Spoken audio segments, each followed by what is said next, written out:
Essential English grammar എന്ന ഈ grammar പഠന പദ്ധതിയിലെ മലയാളം സീരീസിലുള്ള 7ാമത്തെ യൂണിറ്റാണ് നമ്മളിന്ന് പഠിക്കാൻ പോകുന്നത്.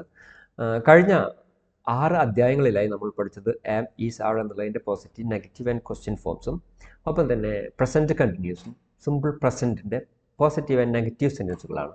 ഇന്ന് സിമ്പിൾ പ്രസൻറ്റിൻ്റെ ചോദ്യരൂപങ്ങളാണ് നമ്മൾ പഠിക്കാൻ പോകുന്നത്. അപ്പോൾ ഡു യു എന്നുള്ളതാണ് പ്രസൻറ്റ് സിമ്പിൾ ക്വസ്റ്റ്യൻസ് എന്ന് വരുന്നത്. നിങ്ങൾ ചെയ്യുന്നുണ്ടോ അല്ലെങ്കിൽ ചെയ്യാറുണ്ടോ എന്നർത്ഥത്തിൽ ഒരു വെർബിൻ്റെ ഇൻഫിനിറ്റീവ് ഫോമിന് മുമ്പ് ഉപയോഗിക്കുന്നതാണ് ഡു എന്നുള്ളത്. We use do or does in present simple question. നമ്മൾ ഡു ഉപയോഗിക്കാം, ഒപ്പം തന്നെ ഡസും ഉപയോഗിക്കാം. ഇവ തമ്മിലുള്ള വ്യത്യാസം, ഡുവും ഡസും തമ്മിലുള്ള വ്യത്യാസം, ഐ, വി, യു, ദേ എന്നിവയ്ക്ക് ശേഷം മുന്നേ ആണെങ്കിൽ നമ്മൾ എന്താണ് ഉപയോഗിക്കുന്നത്? ഡു എന്നുള്ളതാണ്. ഐ ഒഴികെയുള്ള മറ്റ് ഏകവചനമാണെങ്കിൽ ഡസ് എന്നുള്ളത് ഉപയോഗിക്കുന്നു. ഇവിടെ എങ്ങനെയാണ് ഇംഗ്ലീഷിൽ ചോദ്യങ്ങൾ ഉണ്ടാക്കേണ്ടതെന്ന് നമ്മൾ 2ാമത്തെ അധ്യായത്തിൽ പഠിച്ചു കഴിഞ്ഞതാണ്. അതായത് മലയാളത്തിൽ നിങ്ങൾ ചെയ്യുമോ, നിങ്ങൾ ചെയ്യാറുണ്ട് എന്നുള്ളത് ചെയ്യാറുണ്ടോ എന്നുള്ള വെർബിന് അവസാനം മാറ്റം വരുത്തിയിട്ടാണ് ചെയ്യുന്നതെങ്കിൽ, ഇംഗ്ലീഷിൽ നമ്മൾ ചെയ്യുന്നത് അതിന് മുമ്പ് സബ്ജക്റ്റിന് മുമ്പ് ഓക്സിലറി കൊണ്ടുവന്നിട്ടാണ്. അത് പൊസിഷൻ മാറ്റിക്കൊണ്ടാണ് നമ്മൾ ചെയ്യുന്നത്. അപ്പോൾ ഡു ഐ വർക്ക്, ഞാൻ ജോലി ചെയ്യാറുണ്ടോ? ഡു വി വർക്ക്, നമ്മൾ ജോലി ചെയ്യാറുണ്ടോ? ഡു യു വർക്ക്, നിങ്ങൾ ജോലി ചെയ്യാറുണ്ടോ? ഡു ദേ വർക്ക്, അവർ ജോലി ചെയ്യാറുണ്ടോ എന്നർത്ഥം വരുന്നു. അത് ഏകവചനമാണെങ്കിൽ ഡു ഹി വർക്ക് എന്ന് പറയാറില്ല, ഡസ് ഹി വർക്ക് എന്നാണ് പറയുന്നത്, ഡസ് ഷീ വർക്ക് എന്നാണ് പറയുന്നത്, ഡസ് ഇറ്റ് വർക്ക് എന്നാണ് പറയുന്നത്.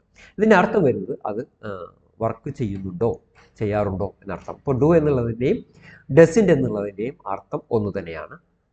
പക്ഷേ ഏകവചന ബഹുവചന വ്യത്യാസങ്ങളുണ്ട്. ഐ ഒഴികെയുള്ള ഏകവചനങ്ങൾ വരുമ്പോൾ നമ്മൾ ഡസ് ഉപയോഗിക്കുന്നു, ഐയും ബഹുവചനങ്ങൾ വരുമ്പോൾ ഡു ഉപയോഗിക്കുന്നു എന്നുള്ളതാണ്. ഇവിടെ ചിത്രം കൊടുത്തിരിക്കുന്നു, നോക്കാം. Do you play the guitar, നിങ്ങൾ ഗിറ്റാർ വായിക്കാറുണ്ടോ? 2 ചിത്രങ്ങൾ കൊടുക്കുന്നു, ഒരു ചിത്രം കൊടുക്കുന്നു, ആ ചിത്രത്തിന് അവിടെ ഒരു ഗിറ്റാർ ഇരിക്കുന്നു. അപ്പോൾ നിങ്ങൾ അത് ചെയ്യാറുണ്ടോ എന്ന് അവരോട് അറിയാൻ വേണ്ടി ചോദിക്കുന്നു എന്നർത്ഥം. ഇനി അടിയിൽ കൊടുത്തിരിക്കുന്ന ഈ വേർഡ് ഓർഡർ ഒന്ന് ശ്രദ്ധിക്കുക. Study the word order, do and does plus subject plus infinitive. എങ്ങനെയാണ് വേർഡ് ഓർഡർ വരുന്നത് കണ്ടോ. ആദ്യം നമ്മൾ WH ക്വസ്റ്റ്യൻസ് ഉപയോഗിക്കുന്നു. യെസ് ഓർ നോ ക്വസ്റ്റ്യൻ ആണ് ചോദിക്കുന്നതെങ്കിൽ ആദ്യം ഡു ആൻഡ് ഡസ് എന്നുള്ളത് ഉപയോഗിക്കുന്നു, പിന്നെ സബ്ജക്റ്റ് ഉപയോഗിക്കുന്നു, പിന്നെ വെർബിൻ്റെ ഇൻഫിനിറ്റീവ് ഫോമുകൾ ഉപയോഗിക്കുന്നു, അതിനുശേഷം ബാക്കിയുള്ള ഭാഗങ്ങൾ ഉപയോഗിക്കുന്ന അർത്ഥം. Do you work in the evening, നിങ്ങൾ ഈവനിങ്ങിൽ ജോലി ചെയ്യാറുണ്ടോ? Do your friends live near here, നിങ്ങളുടെ ഫ്രണ്ട്സ് ഇവിടെ അടുത്ത് താമസിക്കുന്നുണ്ടോ? അപ്പോൾ ഇവിടെ യുവർ ഫ്രണ്ട്സ് എന്നുള്ളത് ബഹുവചനമായതുകൊണ്ടാണ് ഡു ഉപയോഗിക്കുന്നത്. Does Chris play tennis, Chris tennis കളിക്കാറുണ്ടോ? ക്രിസ് എന്നുള്ള ഒരാളാണ്, അതുകൊണ്ട് ഡസ് ഉപയോഗിക്കുന്നു.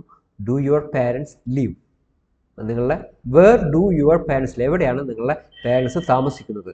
How often do you wash your hair, എപ്പോഴൊക്കെയാണ് നിങ്ങളുടെ ഹെയർ നിങ്ങൾ വാഷ് ചെയ്യാറ്? What does this word mean, ഈ വാക്ക് എന്താണ് അർത്ഥമാക്കുന്നത്? How much does it cost to fly to Rome, റോമിലേക്ക് പോകാൻ എത്രയാണ് കോസ്റ്റ് വരുന്നത്? അപ്പോൾ ഇവിടെ ശ്രദ്ധിക്കേണ്ടത്, ഇത് കൃത്യമായ ഒരു ചോദ്യരൂപത്തിലേക്ക് വരണമെങ്കിൽ ആദ്യം നിങ്ങൾ ഉപയോഗിക്കേണ്ടത് WH ക്വസ്റ്റ്യനുകളാണ്. അതിനുശേഷം ഡു അല്ലെങ്കിൽ ഡസ് പോലെയുള്ള ഓക്സിലറി വെർബുകളാണ് ഉപയോഗിക്കേണ്ടത്. അതിനുശേഷം സബ്ജക്റ്റ് ഉപയോഗിക്കുന്നു, പിന്നെ അതിനുശേഷം ഇൻഫിനിറ്റീവ് ഫോം വെർബിൻ്റെ ആദ്യ രൂപം ഉപയോഗിക്കുന്നു. വെർബിന് 5 രൂപങ്ങളുണ്ട് എന്ന് നമ്മൾ കഴിഞ്ഞ ക്ലാസ്സിൽ പഠിച്ചതാണ്.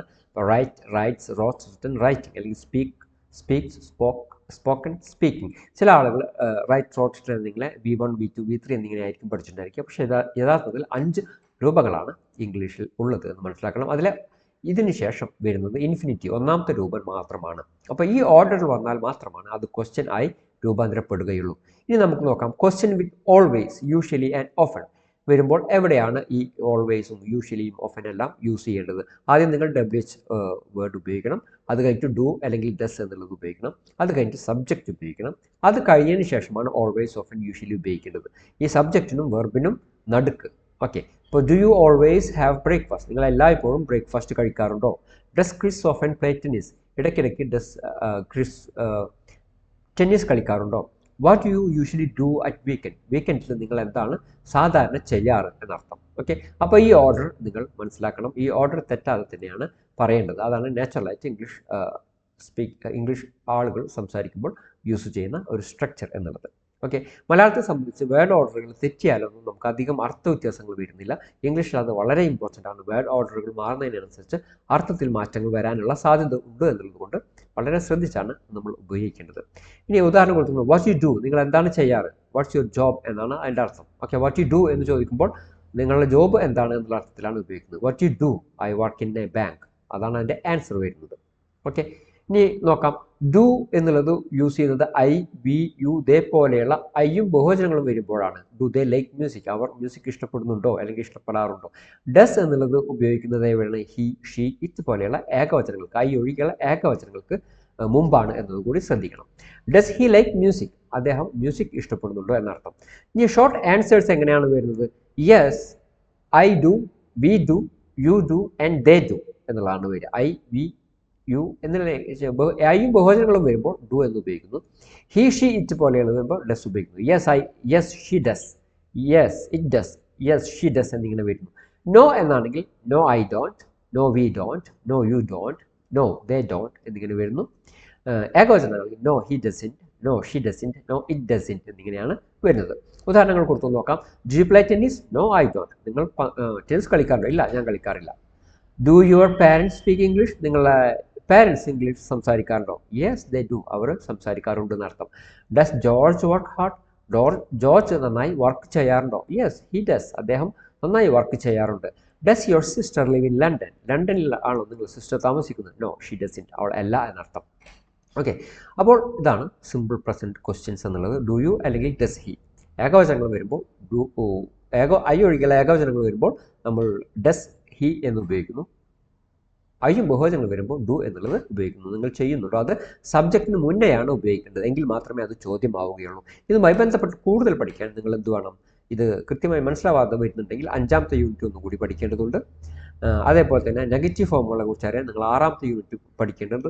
ക്വസ്റ്റ്യൻസിൻ്റെ കുറിച്ചുള്ള യഥാർത്ഥ ഫോമുകൾ മനസ്സിലാവാൻ 43 മുതൽ 46 വരെയുള്ള യൂണിറ്റുകൾ നിങ്ങൾ പഠിക്കേണ്ടതുണ്ട്. ഇനി നമുക്ക് ഇതിൻ്റെ എക്സസൈസുകൾ എന്താണെന്ന് നോക്കാം. 1ാമത്തെ എക്സസൈസ് വരുന്നത് write questions with do and does.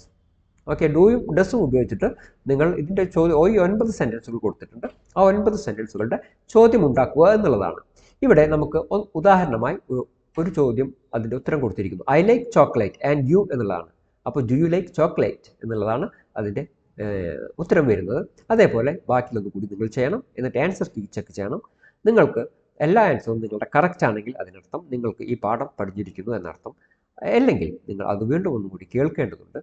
ഡൗട്ടുകളുണ്ടെങ്കിൽ നിങ്ങൾ കമൻറ്റ് ചെയ്യുക. അതിന് ആൻസർ ഒഴിവിനനുസരിച്ച് പറഞ്ഞു തരുന്നതായിരിക്കും. 2ാമത്തെ എക്സസൈസ് നോക്കൂ. Write questions use the words in bracket. ഈ ബ്രാക്കറ്റിലെ വാക്കുകൾ ഉപയോഗിച്ചിട്ട് നിങ്ങളൊരു ചോദ്യം ഉണ്ടാക്കുക എന്നുള്ളതാണ്. അപ്പോൾ വേർ ലിവ് യുവർ പാരൻസ് എന്നുള്ളത് 3 വാക്കുകളാണ് കൊടുത്തിരിക്കുന്നത്. അപ്പോൾ അതിൻ്റെ ചോദ്യം വരുന്നത് where do your parents live, എവിടെയാണ് നിങ്ങളുടെ പാരൻസ് താമസിക്കുന്നത്. അപ്പോൾ നമുക്ക് ചോദ്യത്തിൻ്റെ വേർഡ് ഓർഡർ കറക്റ്റായിട്ട് മനസ്സിലായോ എന്ന് ചെക്ക് ചെയ്യാനുള്ള ഒരു എക്സസൈസാണിത്. വേർഡ് ഓർഡർ നമ്മൾ പഠിച്ചിട്ടുണ്ട്. ആദ്യം WH ക്വസ്റ്റ്യൻ വരണം, അത് കഴിഞ്ഞിട്ട് ഡു പോലത്തെ ഓക്സിലറി വരണം, പിന്നെ സബ്ജക്റ്റ് വരണം, പിന്നെയാണ് വെർബ് വരേണ്ടത് എന്നുള്ളത്.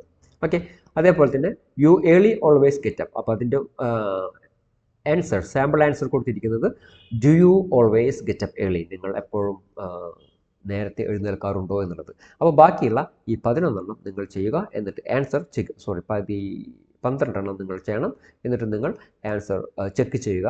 എല്ലാം കറക്റ്റ് ആണെങ്കിൽ നിങ്ങൾക്ക് ഈ പാഠം പഠിഞ്ഞിരിക്കുന്നു, അല്ലെങ്കിൽ നിങ്ങൾ വീണ്ടും പഠിക്കേണ്ടതുണ്ട് എന്നർത്ഥം. ഓക്കെ, 3ാമത്തെ എക്സസൈസ് നോക്കൂ. Complete the questions, use these words. ഈ ക്വസ്റ്റ്യൻ എല്ലാം കംപ്ലീറ്റ് ചെയ്യണം. അത് ഈ വാക്കുകൾ നിങ്ങൾക്ക് ഉപയോഗിക്കാം എന്നർത്ഥം. ഇവിടെ ഉത്തരം കൊടുത്തിട്ടുണ്ട് I work in book shop. അപ്പോൾ അതിൻ്റെ ഉത്തരം വാട്ട് യു ഡു, ഒരു എക്സാമ്പിൾ കൊടുത്തിരിക്കുന്നു. നിങ്ങൾ എന്താണ് ചെയ്യുന്നത്? അപ്പോൾ ഞാനൊരു ബുക്ക് ഷോപ്പിലാണ് വർക്ക് ചെയ്യുന്നത് എന്നർത്ഥം. എന്നിട്ട് ബാക്കിയുള്ള ക്വസ്റ്റ്യൻസുകൾ 2, 3, 4 മുതൽ 8 വരെയുള്ള ക്വസ്റ്റ്യൻസുകൾ നിങ്ങൾ ചെയ്ത് നോക്കുക. എന്നിട്ട് അതിൻ്റെ ആൻസർ കീ ചെക്ക് ചെയ്യുക. കറക്റ്റ് ആണെങ്കിൽ നിങ്ങൾക്ക് ഈ അധ്യായം പഠിച്ചിരിക്കുന്നു, നിങ്ങൾക്ക് അടുത്ത അധ്യായത്തിലേക്ക് പോകാം. 4ാമത്തെ ഉദാഹരണം നോക്കാം. Write short answers. Yes he does, no I don't പോലെ ഷോർട്ട് ആൻസറുകൾ നിങ്ങൾ കൊടുക്കുക. Do you watch TV a lot? അപ്പോൾ നോ ഐ ഡോണ്ട് എന്നോ യെസ് ഐ ഡു എന്നോ നിങ്ങൾക്ക് പറയാം. നിങ്ങൾ എന്താണോ ചെയ്യാറുണ്ടെങ്കിൽ യെസ് ഐ ഡു എന്ന് പറയാം, ചെയ്യാറില്ലെങ്കിൽ നോ ഐ ഡോണ്ട് എന്നുള്ളത് പറയാം. ഓക്കെ, നോക്കൂ. അടുത്ത ചോദ്യം do you live in a big city? അപ്പോൾ അതിന് ഉത്തരം കൊടുക്കുക. അതേപോലെ ഈ 5 ചോദ്യങ്ങൾക്കും ഉത്തരം കറക്റ്റായിട്ട് കൊടുക്കുക. എന്നിട്ട് ചെക്ക് ചെയ്യുക. ഓക്കെ, ചെക്ക് ചെയ്തതിന് ശേഷം നിങ്ങൾ ഉത്തരം കറക്റ്റ് ആണെങ്കിൽ നിങ്ങൾക്ക് ഈ അധ്യായം മനസ്സിലായിരിക്കുന്നു എന്നർത്ഥം. ഓക്കെ, അപ്പോൾ 7ാമത്തെ അധ്യായം നമ്മളിവിടെ അവസാനിപ്പിക്കുകയാണ്. ഇതിൽ പഠിച്ചിരിക്കുന്നത് സിമ്പിൾ പ്രസൻറ്റ് ടെൻസിൽ എങ്ങനെയാണ് ചോദ്യം ചോദിക്കുക എന്നുള്ളതാണ്. ഡു യു അല്ലെങ്കിൽ ഡസ് ഹി, നിങ്ങൾ ചെയ്യാറുണ്ടോ എന്നർത്ഥത്തിൽ. രണ്ടിൻ്റെയും അർത്ഥം ഒന്ന് തന്നെയാണ്. ഏകവചനങ്ങൾ വരുമ്പോൾ നമ്മൾ ഡസ് ഉപയോഗിക്കുന്നു. ഐ ഒഴികെയുള്ള ഏകവചനങ്ങൾ വരുമ്പോൾ ഡസ് ഉപയോഗിക്കുന്നു. ഐയും ബഹുവചനങ്ങൾ വരുമ്പോൾ ഡു ഉപയോഗിക്കുന്നു. ഇവിടെ പ്രത്യേകം ശ്രദ്ധിക്കേണ്ടുന്ന കാര്യം എന്താണ്? ഈ ചോദ്യം ചോദിക്കുമ്പോൾ ഡു ആൻഡ് ഡസ് എന്നുള്ളത് സബ്ജക്റ്റിന് തൊട്ട് മുമ്പാണ് ഉപയോഗിക്കേണ്ടത്. ഈ വേർഡ് ഓർഡറിന് വലിയ പ്രാധാന്യമുണ്ട്. മലയാളത്തിൽ അത്രയും വേർഡ് ഓർഡർ അല്പം മാറിപ്പോയാലും നമുക്ക് അർത്ഥത്തിൽ മാറ്റം വരുന്നില്ല എന്നുള്ളതുകൊണ്ട് ഈ വേർഡ് ഓർഡർ കൃത്യമായി മനസ്സിലാക്കണം. Do, does plus subject plus infinitive, ഇതാണ് ക്വസ്റ്റ്യൻസിൻ്റെ രൂപം വരുന്നത്. അതേപോലെ ഓൾവേസ്, യൂഷ്വലി, ഓഫൻ പോലെയുള്ള വാക്കുകൾ ഉപയോഗിക്കുന്നത് സബ്ജക്റ്റിനും വെർബിനും ഇടയിലാണ് എന്നുകൂടി ഇവിടെ പ്രത്യേകം ഓർമ്മിക്കുക. അപ്പോൾ ഈ 7ാമത്തെ ലെസൺ ഇവിടെ അവസാനിക്കുകയാണ്. ഇനി 8ാമത്തെ ലെസൺ, അടുത്ത ലെസണുമായിട്ട് അടുത്ത വീഡിയോയിൽ നമുക്ക് കാണാം. നന്ദി, നമസ്കാരം.